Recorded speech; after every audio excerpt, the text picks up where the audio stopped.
আমি বলবো বাংলাদেশের মানুষ আন্দোলন করে এনসিপি কে ক্ষমতায় বসাবে। এখন আর ওই গোলামের জিঞ্জিরে আবদ্ধ হওয়ার আর গোলামি করে নিজেদের জান মাল খোয়ানোর যেই এক ভীতিকর পরিবেশ তৈরি করা হয়েছিল গত 17 বছর, সেখান থেকে সকলে মুক্তি পাইছে।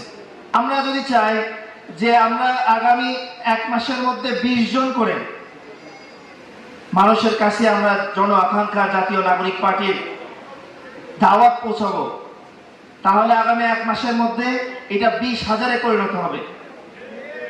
1 বছরের মধ্যে এইটা 2 কোটিতে পরিণত হবে।